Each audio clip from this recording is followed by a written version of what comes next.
마가복음 13장 21절에서 23절 말씀입니다. 그때 어떤 사람이 너희에게 말하되 보라 그리스도가 여기 있다 보라 저기 있다 하여도 믿지 말라.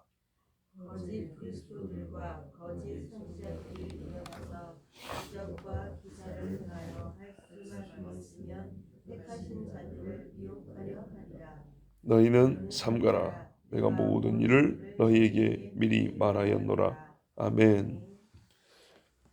환란이 너무 크다 보니까 믿는 사람에게는 예수님이 빨리 오셨으면 그런 마음이 들겠죠.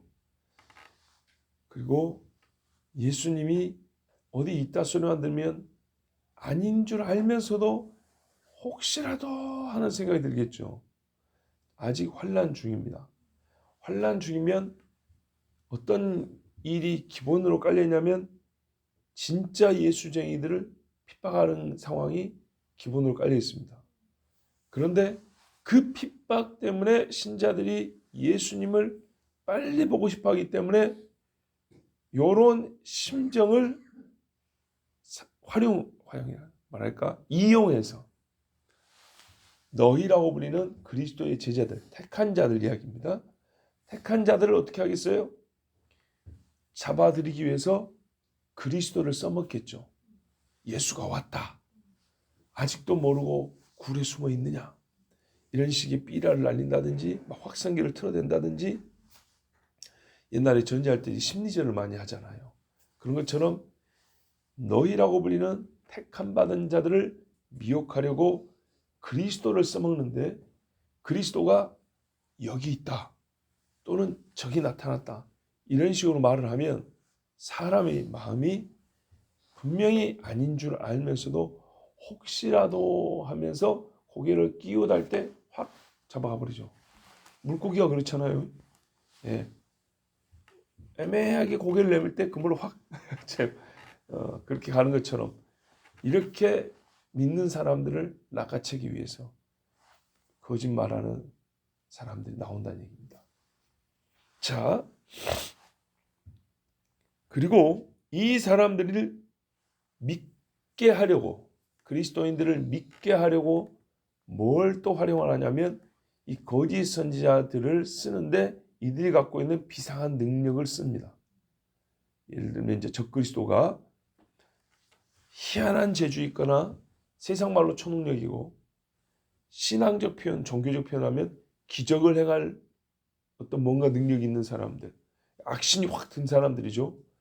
이런 놈들을 불러다가 써먹는 겁니다.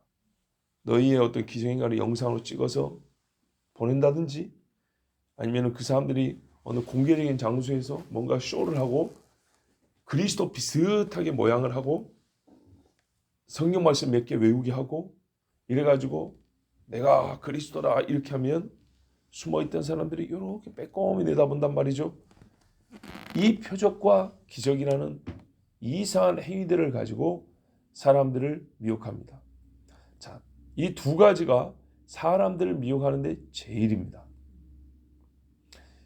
얀네와 얀브레라고 불리는 모세를 대적했던 애굽의 거짓 선지자들이 있습니다. 성경에 나옵니다. 이 사람들이 지팡이로 뱀을 만드니까 그 사람들도 했답니다. 얼마나 놀라운 이야기입니까? 그죠? 그렇게 보이게 눈속임이 아니라 진짜로 그렇게 했다는 거예요. 물로 피도 만들었다는 거예요. 와, 그러니까 바로가 처음에는 이 정도 갖고 나를 겁박하다니. 그래서 모세를 아주 비웃었습니다. 근데 좀 있다가 시간이 가면 갈수록 따라올 수 없는 일들을 하죠. 그런데 이 앞부분, 이 정도의 일은 귀신도 합니다.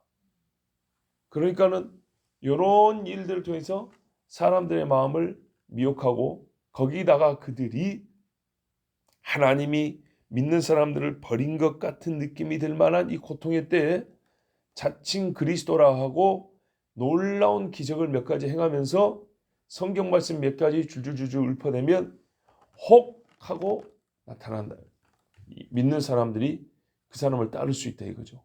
이렇게 해서 22절에 할 수만 있으면 택하신 자들을 미혹하리 하리라 그랬습니다. 근데 우리 주님이 뭐라 했죠? 21절 끝부분에 믿지 마라. 이런 식으로 오지 않습니다.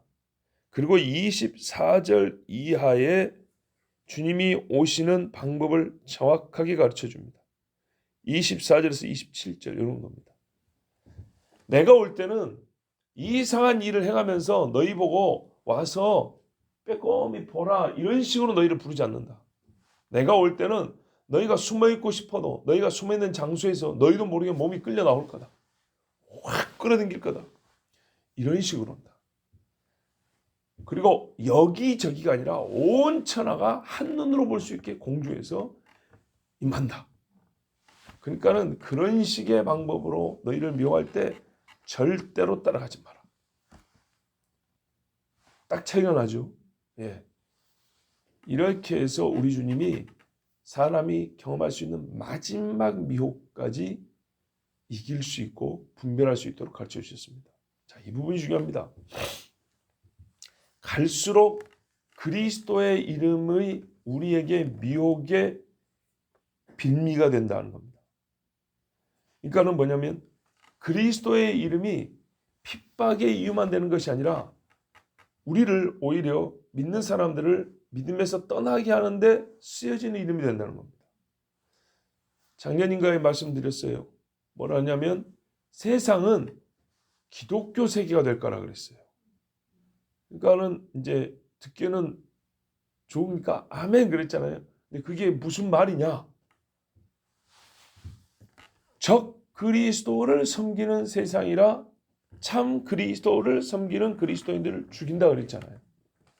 적 그리스도를 섬기는 사람들이 자기들이 적 그리스도를 섬긴다고 믿겠어요? 아니면은 참 그리스도를 믿는다고 믿겠어요? 본인들은 참 그리스도를 믿는다고 섬긴다 이 말입니다. 그러니까 가짜 그리스도를 섬기면서도 참 그리스도를 믿는다고 섬기니까 진짜 그리스도를 믿는 우리를 어떻게 해요? 거꾸로 가짜 그리스도를 믿는다고 말하는 거예요. 그래서 그리스도인과 그리스도인의 싸움이 일어난다고요. 정말 세상에는 불교도 있고 이슬람도 있고 많이 있잖아요. 훨씬 불교도가 우리나라에는 더 많습니다. 예, 종교 분포하면 우리나라는 불교 국가로 분류가 됩니다. 기독교인들이 숫자가 많다는 것은 우리만의 생각이고 아닙니다.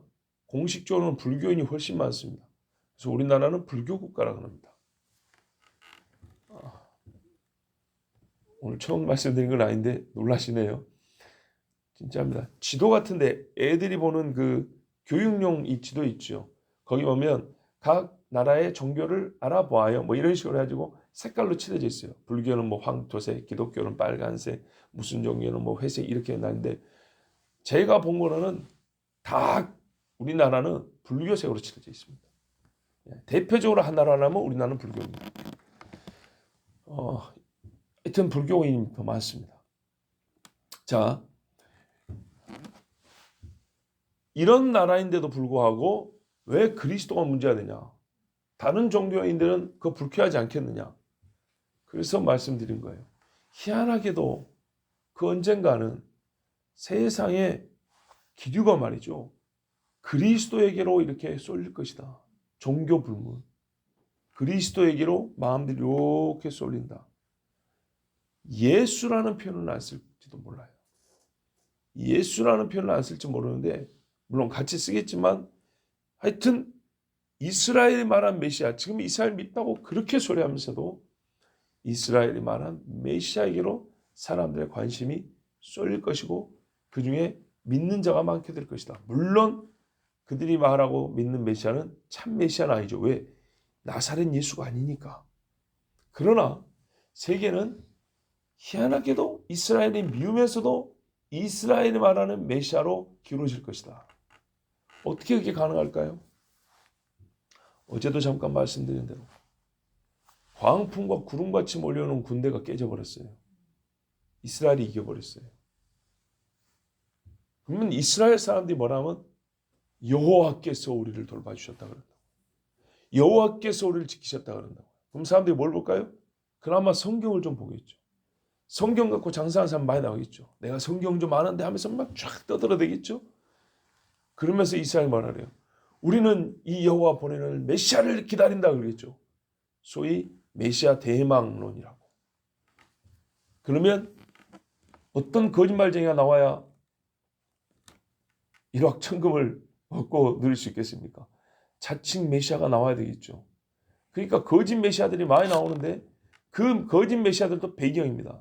그 거짓 메시아가 수백이 나왔을 때 그 중에 군계 일학이라고 진짜처럼 보이는 놈이 짜잔 나온단 말이에요. 성경의 메시아는 평화를 준다 했다 하면서 평화의 왕하고 쫙 나오면 사람들이 와 그냥 나오면 인기를 못 끌어요. 가짜들이 좀 분위기 잡아줘야 된다고요. 분위기 좀 잡아줄 때 그러다 보면 메시아를 더 기다리게 되고 아이고 저 가짜들 실망할 때 그 중에 나은 사람이라고 보이는 그 중에 메시아처럼 보이는 애가 빵 나오면은 와 하고 박수를 치면서 그 사람을 막 읊어내겠죠. 그런데 그가 참 메시아를 믿는 사람들을 어마어마하게 핍박을 합니다. 그러면 이때 가짜들은 미혹기가 끝났고 이제 택함 받은 진짜 메시아 믿는 그리스도인을 잡아야겠죠. 그때 요 적그리스도가 쓰는 방법이 저것들은 어차피 적그리스도 나를 안 믿어. 그러면 나 말고 저들이 보기에 진짜처럼 보이는 메시아를 연기로 만들어내면 복잡하긴 복잡하죠. 마귀는 이렇게 미혹을 합니다. 미혹은 간단하지 않으면 수가 아주 복잡합니다. 반전에. 그러면 참 그리스도인들은 메시아를 기다리면서 저 적그리스도가 아닌 그 다음에 오는 조금 더 나은 모습을 보인 그라면 저가 메시아 그리스도인가 또 이렇게 미혹당할 수 있는데 그마저도 아니다. 나는 분명히 그런 식으로 땅에서 나지 않는다. 두 번째 때는 하늘에서 직접 오는 게 보인다 그랬어요. 이렇게 올 거니까 절대 미혹되지 마라 그럽니다. 자, 오늘 말씀에는 크게 두 가지 배경을 아셔야 된다 했습니다. 하나는 전 세계적으로 불교의 부처도 아니고 이슬람의 모함마드도 아니고 뭐 힌두교의 브라만 뭐 이런 것들도 아니고 왜 그리스도가 세계적인 이슈가 되고 또한 세계적으로 뭘까요? 거부감이 아닌 친화감이 드는 이름 기다리는 자가 된다. 여기 하나의 마지막 때의 배경이고요.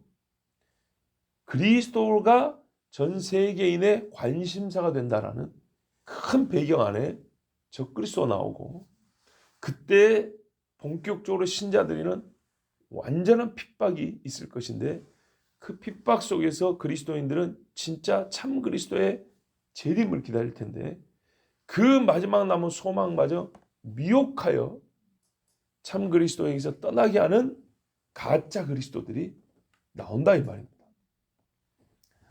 그러니까 지금도 보세요. 지금 나오는 가짜 그리스도들은 우리 눈에 딱 뻔히 보이죠. 그래서 우리가 그들을 보고 뭐라 그래요? 이단이라 그러잖아요. 그런데 믿는 자나 안 믿는 자나 보기에 쟤는 진짜인 것 같아 하는 사람이 나온다 이 말입니다. 그래서 형식상 그리스도인들은 그 가짜한테 확 쏠려가고 실질적 그리스도인들은 마지막까지 견디다가 이 가짜 그리스도가 또 내세우는 가짜 그리스도들에게 미혹당할 위험이 있다는 것. 어쨌든 종합하면 세상은 희한하게도 그리스도 외치는 때가 온다는 겁니다.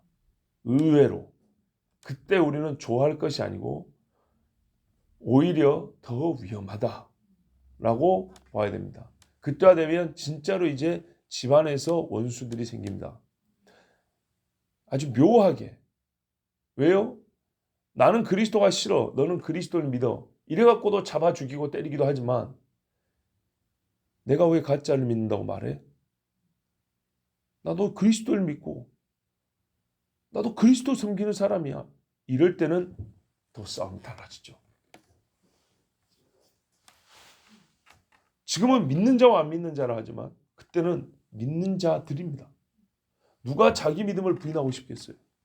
누가 자기 믿음을 완전히 부인하고 폐기하라는데 이거를 듣겠어요? 이때가 되면 믿음과 믿음이 싸우기 때문에 더 무서워지는 겁니다. 자, 이럴 때 우리 주님이 하실 말씀이 미혹되지 말라. 택하신 자들도 할 수만 있다면 미혹하려는 마귀의 괴계니까 간파해야 된다. 자, 오늘 제가 한 두어 번 반복해서 말씀드렸습니다. 요게 우리 신자들에게 일하는 최후의 시험이라고 보시면 됩니다. 너희는 삼가라. 조심해라. 지금까지 예수님이 하신 말씀은 그냥 고개만 한번 끄덕하고 하면 안 된다는 거고요. 반드시 일어날 일이기 때문에 꼼꼼하게 확인해야 된다는 얘기입니다. 내 마음이 혹시라도 미혹되는가 하고 자기 자신을 꼼꼼하게 확인해야 됩니다. 자기를 보라는 얘기입니다. 옆에 사람 보면서 또는 세상 보면서 그렇게 가고 있구나. 이것도 해야 되지만 그보다 더 중요한 거는 납니다. 교육자들이 설교 시간마다 자주 하는 말이지만 내가 안다고 해서 능력이 생기는 건 아니고 안다고 해서 죄를 이기는 건 아닙니다. 죄를 이길 때 사실은 진짜 안다고 할 수 있는 거죠. 종말에 대한 지식을 갖고 있다고 해서 종말적 신앙을 갖는 건 아닙니다. 그 지식 때문에 내가 가리는 일이 있어야 되고 하는 일과 하지 않는 일이 있어야 그 지식이 쓸모 있는 것이고 그게 믿음에 해당하는 지식이 되는 거죠. 근데 주님 오신 날이 그렇구나 하면서 세상 사람들이 하는 거 똑같이 가버리면 이거는 아니 들음만 못한 게 돼버리죠. 자, 예수님이 하신 말씀이 너희는 삼가라. 내가 모든 일을 너희에게 미리 말하노라. 우리 지금 항상 미리 말씀하시고 미리 말씀하시는 거는 그날이 올 때 우리 주님 뭐냐면 십자가도 그랬거든요. 그날이 올 때 내가 그인 줄 알게 하려 합니다. 이게 중요합니다. 어제도 말씀드린 대로 애굽과 바벨론에 일어나는 여러 재앙들을 통해서 하나님 여호와가 하나님인 줄 알리라 그랬죠. 예수님 말하면 내가 지금 미리 말했는데 나중에 다 바로 이 예수님에 관한 일들입니다. 그죠? 누가 진짜 예수냐, 누가 진짜 그리스도냐 요 문제인데 그때 너희가 이런 일이 일어나는 걸 보면 지금 말한 나 예수가 진짜 우리에게 그리스도인 줄을 알게 하려 합니다. 이게 목적입니다. 그러므로 최종적으로 우리 주님이 지금 하신 말씀도 참 그리스도를 성경의 그리스도를 믿었으면 그 그리스도 외에는 그리스도가 없는 줄 알고 끝까지 이 예수 그리스도만 붙들어야 된다는 겁니다. 그러면 그 예수께서 우리를 어떻게 오시냐? 이 환난 후에 그러니까 신자가 환난을 겪지 아니하고 휴거된다는 말은 성경에 맞지 않은 겁니다. 내일 볼 말씀인데 한번 읽어볼게요. 그때 그 환난 후 해가 어두워지며 달이 빛을 내지 아니하며 별들이 하늘에서 떨어지며 하늘에 있는 권능들이 흔들리리라. 그때 인자가 구름을 타고 큰 권능과 영광으로 오는 것을 사람들이 보리라. 또 그때 그가 천사들을 보내어 자기가 택하신 자들을 땅 끝으로부터 하늘 끝까지 사방에서 모으리라. 아멘. 요 택하신 자들이 22절에 그 택하신 자들 아닙니까? 환난 후에. 그러니까요. 환난을 겪어내고 이겨야 되고 우리가 살아야 되기 때문에 성경에도 견디라는 말씀이 있는 거고 그래서 그때 견디고 이겨내기 위해서는 싸움은 싸울수록 강해진다는 말도 있지만 준비되지 아니하고는 초장에 깨질 수밖에 없는 겁니다. 초장에 깨지지 않고 남아있어야 싸움이 중반 이후로 가도 견딜 수 있는 것이지 처음 시작할 때부터 기권해버리면 어떻게 이기고 견딜 수 있겠습니까? 그러면 시작할 때 견디지 않으려면 이거는 싸움이 시작되기 전 단계에서 준비가 되어 있어야 합니다. 싸움 시작하기 전에 준비가 되어 있어야 싸움이 시작할 때 포기하지 않고 기권하지 않고 싸움이 되는 것이고 그러다 보면은 더 세상 말로는 노하우도 생긴다 그러고 이력도 생긴다 그러고 그래가지고 견딜 힘도 생기죠. 믿는 사람들은 그렇게 싸움을 시작할 때 포기하지 않으면 성령께서 도와주시고 하나님께서 보호해 주시고 그래서 끝까지 견디게 나가는 거죠. 그러므로 지금까지 불과 23절입니다. 제자들이 물어보고 예수님이 대답만 한 걸 보면 약 20절입니다. 우리의 기록으로 요 20절만 우리가 확실히 알고 있어도 미혹당하지 않습니다. 어제 그 성경이 얼마나 쉽냐 어렵냐 그 이야기를 했잖아요. 성경은 사실은 굉장히 쉽습니다. 읽어보면 주요 요지가 뭔지 금세 알 수 있습니다. 만일에 우리가 성경을 전혀 모르는 사람들에게 13장을 읽히면 성경교에서도 마지막 때 이야기니까 어렵다고 들릴 수 있는 13장을 읽히면 딱 한마디로 뭔 소리냐 하면 예수님이 다시 온다는 얘기고 그때 예수 믿는 사람들이 큰 어려움을 당한다는 얘기인데 끝까지 믿으라는 얘기구만. 자기는 안 믿지만 그렇게 툭 던지듯이 난 뭔 말인지 알긴 하겠어. 근데 나는 예수는 안 믿어. 자, 이럴 거란 말이죠. 분명히 무슨 말인지 이해합니다. 얼마 전에 아이들이 수능도 봤잖아요. 수능 보면 국어 시험이 있어요. 국어 시험이. 처음 보는 글이요. 대부분은 교과서에 안 나오는 글들입니다. 처음 보는 글이 진짜로 신문 칼럼만큼이나 이렇게 길게 나옵니다. 처음 보는 글들입니다. 이것이 몇 장에 걸쳐 있어요. 한 100문제 내니까 몇 장에 걸쳐 이 긴 글 하나에 4-5문제 따라 나와요. 뭐 이런 거를 10몇 개는 봐야 돼요. 국어시험 하나 다 보려면. 처음 보는 글인데. 근데 처음 보는 글을 보고 문제가 4개 내지는 5개 따라 붙어 있는데 쉽냐? 안 쉬워요. 근데 보통 묻는 질문이 뭔지 아십니까? 이거 지금 처음 읽은 글인데 글쓴이가 무슨 소리 하느냐? 이걸 물어봅니다. 거의 이게 안 빠집니다. 그 다음에 이제 좀 깊게 보면 요 밑줄 친 요 말하고 어떻게 뜻이 다르냐?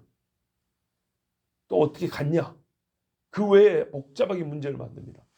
그런데 제일 중요한 게 뭐라고요? 주제가 뭐냐? 요지가 뭐냐? 요걸 물어봐요. 여러분들 신문이나 뉴스 볼 때 그러죠. 핵심 주제는 간파하게 가르쳐 주죠. 그렇거든요. 그래서 그거 해석하는 훈련을 몇 년 동안 하는 겁니다. 처음 보는 글이지만 딱 보면 한번 한국말이니까 한번 쭉 읽어보면 영어 문제도 마찬가지입니다. 영어로 그렇게 써놓고 무슨 뜻인지 말하라고 합니다. 그게 보통 안 빠지는 질문입니다. 주제가 뭐냐 이 말이죠. 자, 여러분 그러면 대부분은 희한하게도요. 고난이도 문제보다는 주제가 뭐냐라는 것은 또 잘 맞춥니다. 왜? 어떤 글이든 그게 제일 강하게 드러나거든요. 강하게 드러나는 게 그 부분입니다. 중간에 헷갈리는 데가 있는 것이지 전체를 쭉 봤을 때 요거는 무슨 말이다. 뭐 하려고 쓴 글이다. 요거는 확실하거든요. 마찬가지로 성경 읽어보면 그런 차원에서 성경이 쉽다는 겁니다. 이사야를 왜 썼냐? 하나님이 심판한단다. 죄인들은 심판한단다. 그러므로 회개하고 돌아온다. 그리고 이제 좀 그 중에서 깊이 들어가면 메시아가 오네. 그 메시아를 통해서 우리를 구원하니까 그분을 기다려야 얘기구나. 이렇게 딱 정리가 됩니다. 마가복음 13장. 요 13장 전체 같은 요 한 장, 요거보다 더 길 수도 있고 요만한 거를 딱 하나 내놓고 문제 몇 개 내놓으면 그 중에 1번 문제. 본 지문은 이 글은 무엇을 말하고자 합니까? 듣는 이에게 무엇을 요구하는 글인가? 한번 여러분 어떻게 대답했어요? 우리도 예수가 오시니 그때까지 참 믿음을 잘 보존하고 있으라. 뭐 이렇게 하면 이 말이 맞는 거겠죠. 거기에 두 번째 한다면은 그 믿음을 훼손하고 빼앗으려는 자들이 있으니 조심하라. 딱 정리가 되죠. 자, 여러분. 그러므로 그런 차원에서는 성경이 전혀 어렵지 않다는 겁니다. 우리 주님이 전한 제자들은 당시의 지식인들이 아닙니다. 요 이야기를 직접 들은 제자들은 대부분이 어부들입니다. 세리 레위도 요즘처럼 세무공무원 되려면 국가고시를 봐야 되잖아요. 옛날에 그런 식이 아닙니다. 돈 좀 찔러주면 되는 그런 시대입니다. 물론 글은 좀 쓸 줄 알아야겠죠. 공부를 하려니까. 공물을 보려니까. 그렇지만 여러분, 지금 이 말을 들은 제자들은 다 일반적인 뭡니까? 글도 잘 모르는 사람들이었습니다. 그런데도 불구하고 이 말씀을 예수님이 들을 수 있다고 그들 수준에서 가르쳐 준 겁니다. 그럼 우리는 이 말씀을 못 이해할 리가 없고 충분히 읽고도 이해하고도 남을 수 있는 글입니다. 그거를 저희 같은 설교자들이 조금 더 풀어드리는 겁니다. 그렇기 때문에 풀어주니 훨씬 더 이해가 돼야 정상인 겁니다.